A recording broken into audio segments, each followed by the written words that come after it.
За сайн байцгаана уу? Бүгдээрэнд нь энэ өдрийн мэндийг хүргэе. Би тэргээд дараагийн бичлэгээр уулзах гэж байна. За тэгэхээр өнөөдрийн бичлэгийн хувьд болохоор бид нэр төлөвлөлттэй холбоотой агуулгуудыг ярилцах болно. Тэр тусмаа 2025 оны илүү одоо бодитоор яаж төлөвлөх вэ гэдэг өөрийнхөө олсон аргаас та бүхэнтэйгээ хуваалцах гэж байна. Тэгэхээр 25 оны хувьд болохоор надад диплом бичих шаардлагатай буюу төгсөх шаардлагатай. За тэгээд маш их ажлуудыг шин ажлуудыг амжуулах шаардлагатай жийл байгаа. Тэгэхээр надад бол маш төгс төлөвлөх арга хэрэгтэй байсан. Өмнө жил бол зүгээр ерөнхийдөө одоо wish list хийх зүйлүүдэд to do list гаргаж агаад бүгдээр ингэ ихнээс нь бичих байдлаар ажиллаж исэн. За тэгээд мэдээж vision board хийсэн. Гэхдээ энэ удаад болохоор би хоёр төрлөөр төлөвсөн. Эхнийх нь vision board-оо бүтнээр нь гаргаад хоёр дахь нь болохоор яг энэ аргаар төлөвсөн байгаа.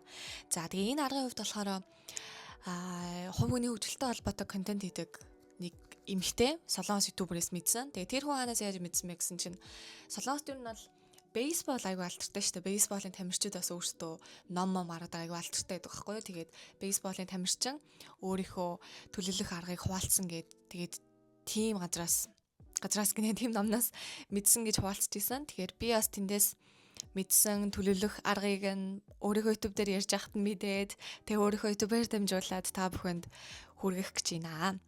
За энэ аргын үндсэн гол давуу тал нь гэх юм бол маш наривчилсан байдлаар маш бодит байдлаар хэмжих боломжтой төлөвлөгөө гэдгээр илүү одоо алдартай давуу талтай юм байлээ.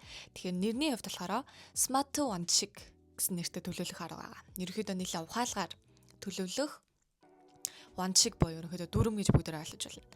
За smart гэдэг үгний утга нь болохоор нийт миний гаргаснаар за мөн тухайн ютуберийн хэлснээр 5 хэсэгт авч үзэж байгаа юм билээ. Эхнийх нь болохоор specific боёо илүү хүчээж ог те наривчилсан байдлаар төлөвлөх. 7 хоногт яг юу хийх юм? Яг энийг одоо ямар хичээл хийж байгаа тохиолдолд яг ямар сэдв дээр ажиллах юм гэдэг ч юм уу.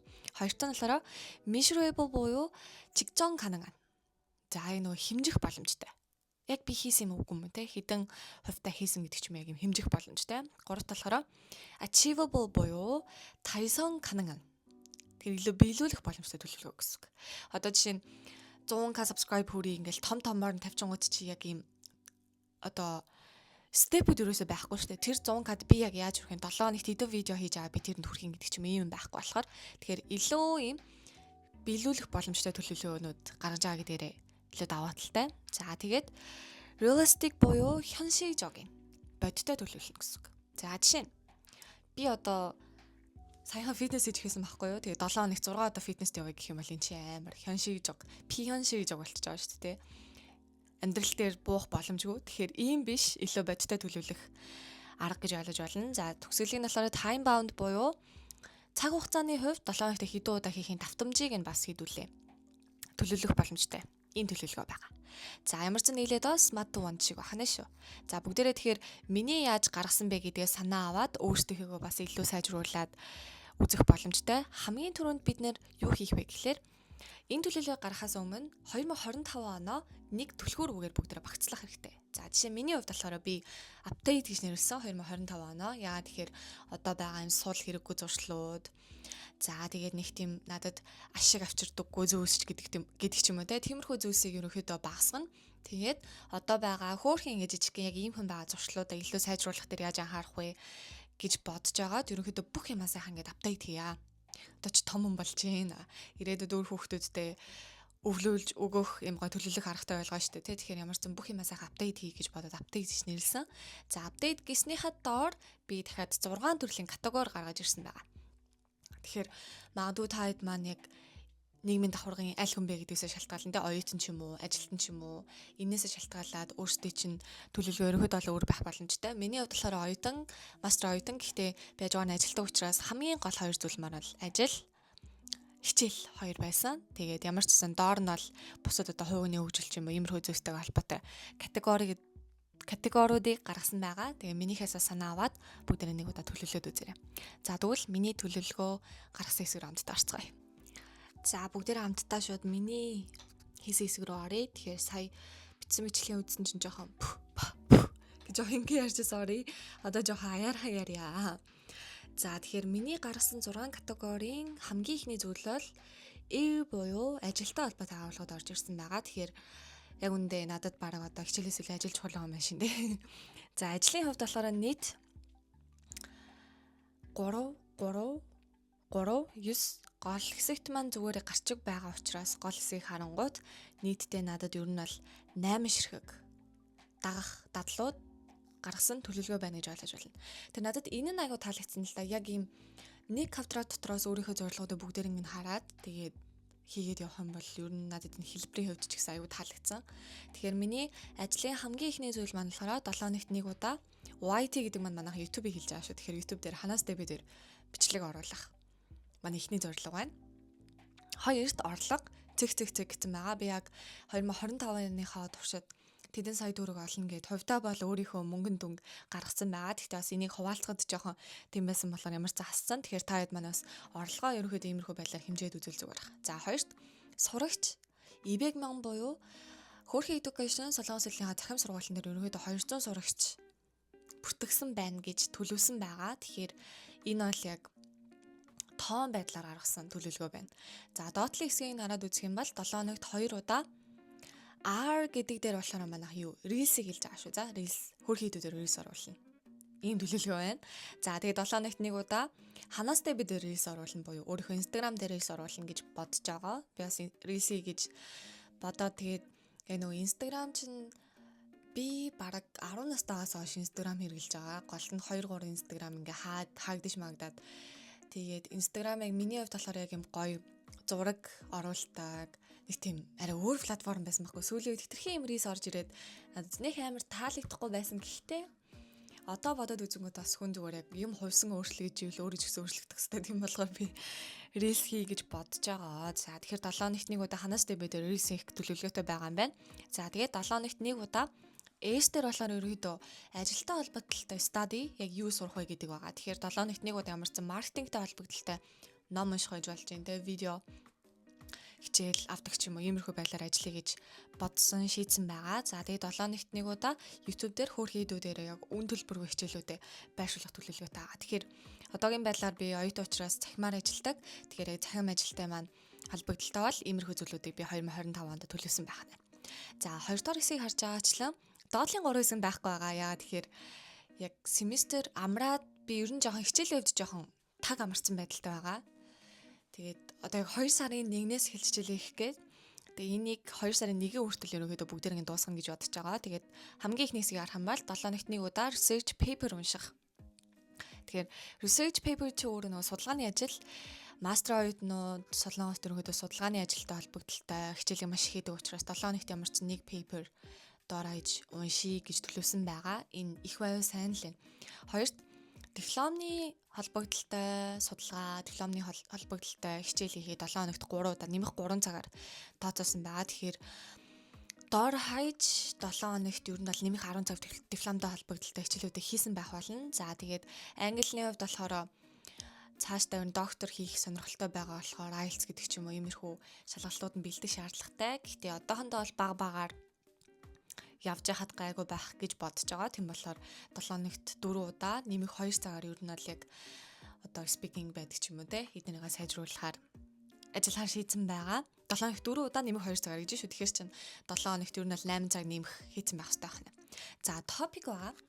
Топикийг ягаад өөрийнхөө study дээр оруулсан бэ гэхээр би ерөөхдөө бол топик тактик заадаг багш. Тэгтээ мэдээч ер нь хэлийг хийж байгаа л зүгээр болчих юм бол хийзээ сайжрахгүй шүү дээ. Тэгээ олон сурагч нар зааж байгаа болохоор тэгэхээр шин номнуудыг туршиж үзэх сонирхолтой байгаа. Тэгэхээр 7 хоногт 3 удаа 30 минут л байхад ер нь л хангалттай гэж үзэж байгаа болохоор өөр олон номнуудыг хооронд нь харьцуулж үзээд өөрийнхөө сургалтын хөтөлбөрт аль номыг илүү оруулах зүгээр байна. Энэ тал дээр ажиллая гэж бодсон байгаа. Тэгэхээр 30 минут нь цааш яваасаа нэг хийгээ суучвал 30 минут бол хийхгүй. Тэгэхээр ямар ч нэг цаг тэгэхээр 7 хоногт ерөнхийдөө 3-аас 4 цаг орчмыг топикт зарцуулахаар шийдсэн байна. За дараагийн хэсгээр болохоор хятад хэл байгаа. 7 хоногт 2 удаа нэмэх 30 минут. Хятад хэлний хувьд зүгээр Солонгосоос гадна миний сонирхлыг ерөн сүүлийн 1 жилд айгүй татаад байгаа бас бол ялцчихгүй хятад. Тийм болохоор ерөөдөө нэг ганц 2 ханц цээжилдэг ч юм уу те ийм байдлаар туршиж үзье гэж бодоод 7 хоногт 2 удаа нэмэх 30 минутаар хийх төлөвлөгөө гаргасан байгаа. Тэгээ энэ төлөвлөгөөнүүд маань жоохон өөрчлөгдөж магадгүй. Ямар ч доотлын 3 хэсэг дээр бол дахиад өөр 3 төлөвлөгөө ирэх нэ.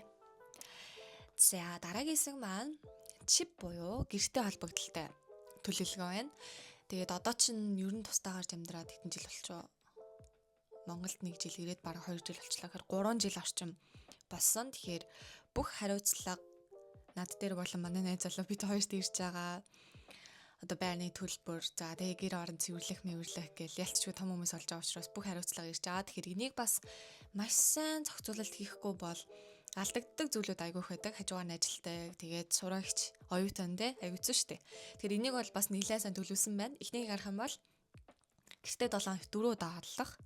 Энэ магадгүй жоох өөрчлөгдөж магадгүй. Яа тэгэхээр хичээл ороод эхэлчих юм бол явсаар байтал амар өсөж орж ирэлч яг ингээд хоол хийж идэн гэл тэнгуү жоохон уур хүрээлтэй, стресстэй тэгээд байдаг. Тийм болохоор ямар ч байсан 7 хоног татаж 4 удаа гэртээ заавал хооллохоор шийдсэн байна. За хоёрдугаар сэтлээрээ Чүбян Сунпум гэж бичсэн байгаа. Энэ болохоор эргэн тойронд гэртээ маань ойролцоо эргэн тойронд ямар кафе байна, ямар одоо номын сан жижиг номын сан байна гэдэг ч юм уу те.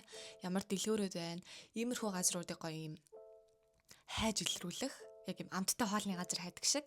Тэгээ би ер нь кафенуудыг нэлээд илрүүлэе гэж бодоод байгаа. Манай гэрийн болохоор дахин төлөвлөлтөнд ороод ерөнхийдөө бол нэлээд шинжлэгдсэн солонгос хэсэг.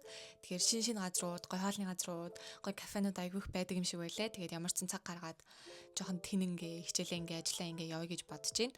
За хоёр талаараа цэгцлэх 7 хоногт нэг буюу одоо маш их хэмжээний номнууд байна, бичиг цааснууд байна. Тэгээ одоо хувцснууд байна. Манай гэр дээрээс нь 2 давхар болохоор 2 давхарт бас зөндөө цэгцлэх юмнууд их байгаад байдаг. Тэгэхээр 7 хоногт нэг удаа яаж иж аваад 2 цаг ч юм уу те. Сайхан цаг гаргаж заавал цэгцлэе гэж бодож байна. За тэгээ цэвэрлэгээний хувьд 7 хоногт 3 удаа гэж төлөвлөсөн бол их цэвэрлэгээ буюу их чонсуу гэж бичиж байгаа. Их цэвэрлэгээний хувьд болохоор 1 сард 1 удаа ер нь л би их цэвэрлэгээг сайн хийх дуртай. Өдөр тутмын цэвэрлэгээ гэхээс илүү тэгээд их цэвэрлэгээн дээр бол өстой тоосгүй бүх газрыг нь сайхан цэвэрлж янзлна гэж бодож ин сартаа ганц удаа.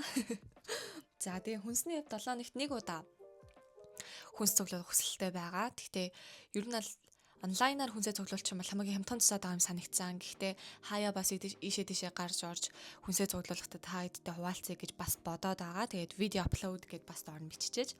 За угаалгын хувьд ер нь 7 хоногт 2 удаа орчим нэгдсэн угаалга хийх юм бол хангалттай ах гэж бодсон. Тэгээ гэрте холбогдлолтой өөр төлөвлөгөө гарч ирэх юм бол доотлын хэсэгт нэмэж оруулахар төлөвлөсөн байна. За дараагийн хэсэг аягүй сонирхолтой. Ер нь юм харилцаа холбооны хэсэг Кwange гэдээ оруулсан байгаа. Би чинь одоо өөрөө ер нь харилцаа холбоотой ажил хийдэг. Тэгээд дээрэс нь найз залуутай харилцаандаа анхаарах шаардлагатай, ганцаараа дураараа загнаад иж болохгүй. Тэгэхээр яг ийм зүйлийг төлөвлөж оруулж өгвөл илүү шинэлэг сонирхолтой санагдсан болохоор оруулсан. Техник нь пунса гэсэн байгаа. Пунса юу нь бол сандар үйл ажиллагаа гэж ойлгож байна. 1 сарда 1 удаа гэж төлөвлөсөн байна. Гэхдээ яг одоо бичлэн очиж хийх пунса хийж амжих нь үнэхээр амжихгүй бол цахимаар ямар нэгэн хандив өгдөг ч юм уу иймэрхүү юм хий гэж бодоод байгаа. Яагаад гэхээр би бас сүүл судалж байгаад одоо олон улсын байгууллагуудтай UNICEF гэдэг ч юм уу яг хүүхдүүдийн боловсролд анхаарсан ийм төслүүдэд тэр шопицгийн юмэн дээр оруулаад харангууд хандив хэсэг байд юм лээ. Нөгөө азтай саварт мөнгө хандуулдаг ч юм уу те иймэрхүү хэсэг байсан. Тэгэд ямар ч байсан 2025 оноос яг чин сэтгэлээсээ энэ жилээс эхлээ сардаа 1 удаа сайн дур үйл ажиллагаанд оролцож яг биеэр оролцож чадахгүй байх юм бол хандив өргөх ч юм иймэрхүү байдлаар өөртөө бас туршил дадал суулгах гэж бодоод байгаа. Ирээдүйд бас хүүхдтэй сар болон хүнд тусал гэдэг ч юм уу те ийм юм хуваалцаж өгвөл илүү зүгээр юм шиг санагдсан. Гэтэ энэ бас зөвхөн одоо хандив гэдгээс илүү манай хөөрхөн хэдүүдээр зөндөө олон сурагч нар ингээд сургалтанд хамрагдмаар байна. Эсвэл материал явуулмаар байна. Гэтэ ингээд мөнгөний бололцоогүй байна гэдэг ч юм уу. Би тэгээд аль болох бүртгүүлж орж ирэх хичээлээ сайнсан сурагчдаа дараагийн одоо шатанд өнгөө сураараа гэдэг ч юм ийм юм өгөх гэж аль бол хайгуу хичээдэг ном бэлгэлэх гэж бас сүүлийн үед айгуу хичээж байгаа хэлхийдэн сурагчдаа номнууд илгээсэн. Тэгээ инээ ч гэсэн хамаагүй ерөөхдөө өөрийнхөө биеийг өөрийнхөө санхуг хэн нэгний төлөө сард 1 удаа ч хамаагүй яг зориулъя гэж шийдсэн байгаа. Тэгээ та хэд манаас энийг хэрэгжүүлээд үзэх юм бол нийгэмдээ бид нар магадгүй гоё эерэг зүйлийг авчруулах. За хоёр талаараа дейт 7 хоногт 1 удаа. Тэгээ бит хоёрч ер нь найз залуу бит хоёр маань ер нь бол гэртэл дейт хийждэг. Тэгээ ямар ч зэн 7 хоногт 1 удаа гэртээ кино үзэж суух ч юм уу. За гурав талаараа Камсон Ёнга гэж бичсэн байгаа. Ер нь л яг юм киноноос би айгүйх мотивац, шин санаа иймэрхүү зүйлүүдийг айгүй алдаг. Тэгээ би ч ууг нь бол багш биш. Кино найруулагч болон мөрөөдөлтөй, жүжигчин болон мөрөөдөлтөй байсан. Яг хөө мөрөөдөл маань намайг орхиодсон боловч надад бас нэг тийм цаанаа тийм юм татагдаад байдаг юм нэг мэдрэмж байгаад байдаг. Тийм болохоор сүүлийн үед юу нь бол кино үзэж амжихгүй байгаа. Үнэхээр амжихгүй байгаа яаж чижээгээд. Гэхдээ яаж иж аваад байдаг сардаа нэг удаа. Яг миний сэтгэлийг хөдөлгөхтэй удаан хугацаанд бодож байгаад үзье даа гэж бодсон киногоо үзье гэж бодсон. Тэгээ сүүлд би яг амралтын өдөр Twilight-ийн 5 ангийг тавуулангийн үзээд тэгсэн чи би бүр ингээд аймаг гоё мэдрэмж авсан. Ийм хүүхэд нас руугаа буцаж очиж жагаад тэр кинотеатрт орж үзэж сууж байгаа юм шиг аймаг гоё мэдрэмж авсан. Тэгээд иймэрхүү мэдрэмжийг ядаж сард нэг удаа авъя гэж бодож байна. За дөрөвт болохоор энэ хэсэг аяг өөрхөн намжад шингүү гэж хаалт хийснэ. Мари Япугэ хагийг бичсэн байгаа байхгүй. Энэ болохоор найз залуудаа илүү илдэг хандах, илүү гоё өгнөд хэлэхтэй. Энийг бас төлөвлөгөөнд оруулж өгсөн байгаа. Бид тэ энэ тал дээр юу нэлээд дажгүй үнэлтэй. Гэхдээ илүү сайжруулах гэж бодож байна. За тэгээд дараагийн хэсэгт болохоор сонирхолтой байсан сонсох гэж оруулсан. Энэ болохоор яг би сонирхолтой байсан сонсох гэдгийг юу гэж ойлгож байна гэхээр тэртээ тэргүй сонирхолтой мэдээлэл бол ер нь бол миний амьдралд хамгийн шинэ мэдээлэл гэсэн үг шүү дээ. Би тэр сэдвийг сонирхдаггүй бол тэр миний амьдралд орж ирж байгаа шив шинэ мэдээлэл гэсэн үг. Тэр тиймэрхүү мэдээллүүдийг хин нэг нь надад ярьж байгаа тохиолдолд аль болох сонсох юм бол тэндээс бас би ямар шин санаа төрөх үү, ямар зүйлийг мэдэрч болох уу гэдгээ бодоод сонирхолтой байсан ч гэсэн сонсох гэж оролсон. Яг энэ хэсэг миний дэр үзсэн YouTube суваг дээр гарч ирж байсан. Тэгээд нэрээ бас хүн ингээд надад шинэ мэдээлэл өгөхөд за наа чи яах вэ гэд өөрийнхөө юм ярьцдаг шүү дээ. Тэр хүнийг илүү сонсоод ярилцаж үзвэл зүгээр юм байна гэж бодоод энийг оруулсан байгаа. За дараагийн хэсгээр болохоор найз 2-7 хоногт нэг удаа уулзах гэсэн байгаа байхгүй юу? Яг уу би ер нь сүүлийн үед юу гэж бодоод байгаа гэхээр тэртээ түрүү Монголд байх хугацаанд тийм бакалавра төгсөх хугацаанд маш их найзтайгаа уулздаг байсан, ийшээ тийшээ тэндэг байсан, явдаг байсан. Одоо бол би яг Солонгост байгаа хугацаагаа илүү өөртөө анхаарах уюуд гэж бодож байгаа болохоор аль болох найзуудтайгаа тийм их уулзахгүйгээр 7 хоногт 2-7 хоногт нэг удаа 14 хоногт нэг удаа уулзаад гоё сайхан юм яриад сууя гэж бодож байгаа. Тэгээд угаасаа надад нэг Солонгост нэг найз байхгүй. Тийм болохоор яг байгаа хэдэн найзуудтайгаа ангийнхаа охтуудтай ч юм уу те 2-7 хоногт нэг удаа дэйт ихэд ер нь бол яг болно.